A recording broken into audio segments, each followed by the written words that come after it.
Now, New York's #1 news. Channel 7 Eyewitness News this morning. Commuter alert, canceled trains for New Jersey Transit riders because of crew shortages. We have new details just in on this morning's commute. And new this morning, a 70-year-old woman found dead in her Brooklyn home, her legs bound, a new picture of the victim, and what police are telling us. That's ahead in the live report. Another warm, humid day expected across the tri-state, but thunderstorms could arrive later today. Good morning, everyone. I'm Michelle Charlesworth in for Kim Rosado. And I'm Lori Stokes. And I'm meteorologist Bill Evans, in for meteorologist Bill Evans. And this morning, here we go. Let's take a look at what's happening today. We were talking about this today, in that we get to 80 by 11 o'clock, 84 by 2 o'clock. And then this afternoon, we are going to see a shower and a thunderstorm that kind of pops up across the area. So here we go with that. You see there's a few across the area this morning.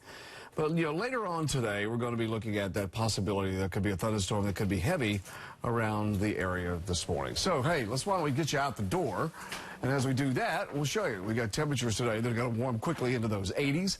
And out the door we go with sunshine today. And it will be humid. And the humidity just continues to gradually pick up, although our thunderstorm chances are limited. We're looking at upper 70s to 80.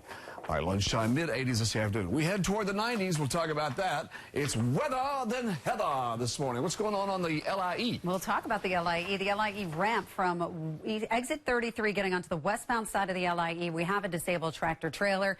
New Jersey Transit, North Jersey Coastline, 5:51 a.m. leaving New York Penn Station is canceled because of a crew shortage. Now, we're also checking out the George Washington Bridge as you go outbound upper level to New Jersey. We still have that delay, and it looks like crews are out there still trying to clear away the work. Minor delays at the Lincoln and the Holland tunnels, and PATH trains are doing just fine. 35 north of Florida Grove Road in Perth Amboy. We have a water main break, so all lanes are closed as you go through that spot. Garden State Parkway northbound at exit 138, sinkhole on the shoulder. Princeton Dinky is suspended today, and that is also because of a crew shortage. Street cleaning rules are in effect for today. Lori, over to you. All right, Heather, thank you. And as Heather just mentioned, more problems for New Jersey Transit riders. Crew shortages are being blamed now for some canceled trains. Now, this is on top of all the repairs at Penn Station. New Jersey reporter Tony Yates is live now in Hoboken with an update. Tony? And good morning, Lori. Once again, as Heather said, you know, the wait and see is over. 2 trains already. The 551 Jersey Coastline from Penn Station, 551, that one, and the Princeton shuttle service, they are both suspended because of, as we're saying this morning, that crew shortage. It is what happened during yesterday evening rush 4 New Jersey Transit trains. 3 of them were the North Jersey Coastline, and 1 was a Northeast Corridor line. They were canceled. New Jersey Transit put out tweets yesterday saying that it was the crew shortages. It turns out enough engineers called out to force this disruption. So what's happening? Well, published reports say some New Jersey Transit workers are not happy with changes in their shift schedules, and those changes had to be made because of the track work being done at Penn Station in New York. Now, some of those trains that normally go to Penn Station now have to end at Hoboken, and from there you have to jump on a bus or a ferry or the PATH, and engineers they had to bid for schedules when these changes came about, and some reportedly not happy with the schedules that they got. So at this point, it's not looking like it may be a one-time show of dissatisfaction with this morning already. 2 trains, the 551 North Jersey Coastline and the Princeton shuttle, being canceled this morning for further suspensions because of crew shortages. We will keep monitoring New Jersey Transit tweets and their website pages to let you know if there are going to be more trains that are canceled this morning for this very busy morning rush. For now, we're live here in Hoboken. Tony Yates, Channel 7 Eyewitness News. All right, Tony, thank you. We're following a developing story in Washington Heights, and police say that a driver who they tried to pull over is now wanted for a hit and run. This happened when the 36-year-old victim was crossing West 155th Street at Riverside Drive just after 9 o'clock last night. And police say that officers attempted to pull over the same driver of a gray BMW X5 for a violation about 9 blocks away. Well, the driver did not stop and then later hit the man in the street. The victim is recovering from broken bones in the hospital.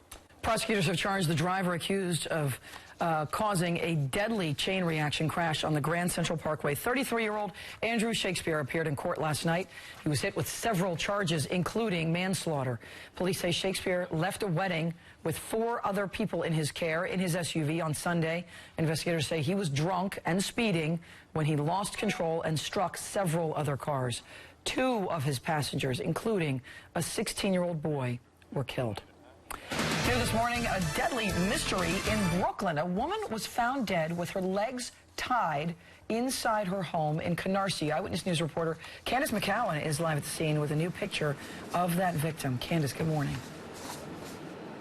Michelle, good morning to you. Just talking to a neighbor who tells me that his mother was in tears when they understood and learned that their neighbor here had passed away. They also tell me that this home has been blocked off by crime tape with an officer parked in front of it for much of Monday and throughout this morning. Now, neighbors confirm this picture of the victim, 70-year-old Noreen Molzak. They say that she has lived on this street for years.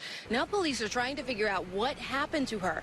The daughter's boyfriend called 911 just after 2 Monday after finding Molzak unconscious. Police responded to her home on Flatlands 3rd Street. They say she was found in her bedroom, lying down with her feet bound with cloth. Now, EMS responded, but Molzak was dead. Now it is up to the medical examiner to determine exactly how she died. Now, they have not made any arrests, and we just spoke to a couple of neighbors who told us more about Noreen Molzak here. We will hear from them coming up in about 30 minutes. Live here this morning, Candace McCowan, Channel 7, Eyewitness News. Thank you, Candace. 5:36, a livery driver in Rockland County is in serious condition after he was shot while driving. Happened yesterday afternoon in Ramapo. The 23-year-old driver lost control of the cab, hit a tree. Police are offering few details at this point. There are no suspects and no arrests in the case. Now to a developing story on Capitol Hill, and Senate Majority Leader Mitch McConnell is trying a new strategy after the effort to repeal and replace Obamacare failed. McConnell says that he will not push the Senate to vote on a clean repeal of the Affordable Care Act with a 2-year period to come up with a replacement. McConnell also was forced to concede after 2 more Republican senators announced their opposition to the bill, meaning the Senate does not have enough votes to move forward. Well, even one of the Trump administration's staunchest allies is expressing concern over Donald Trump Jr.'s meeting with a Russian attorney. New Jersey Governor Chris Christie said that it's probably against the law to get opposition research from a foreign country. But Christie also said it's too early to jump to conclusions, and there's still no evidence that the Trump campaign got that research. Parking your car in Queens just got a lot more convenient because starting today, you can pay from your smartphone. You can use your phone. The de Blasio administration is launching Park NYC in Queens today. A notification is sent to your smartphone 5 minutes before your meter time runs out. Then the app allows you to add time without going back to the car. As of today, the app is available to use in all 5 boroughs. You're never more than 7 minutes away from weather and traffic together here on Eyewitness News this morning. Here's our roof camera looking across Central Park, the Jackie Onassis Reservoir, the Metropolitan Museum of Art, to Flushing Bay and LaGuardia Airport, and out to Long Island Sound. See where the sun is way out there? That's Long Island Sound. Got a good visibility. That's about a 23-mile visibility. Temperatures will be in the mid-70s today. Till about lunchtime, we get into the low 80s, and this afternoon to about 86 with a shower.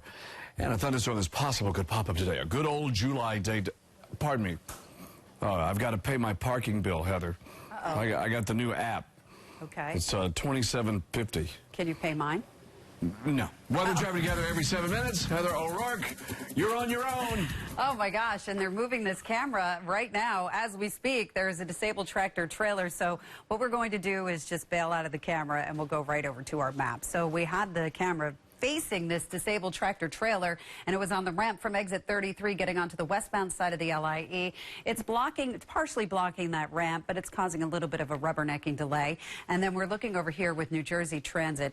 The New Jersey Coastline 551 out of New York Penn Station is canceled because of that crew shortage, and Tony Yates will be talking about that as well. We look great at the outbound side of the George Washington Bridge. That work has finally been cleared away. Alternate side of the street parking rules are in effect. Michelle and Lori, over to you.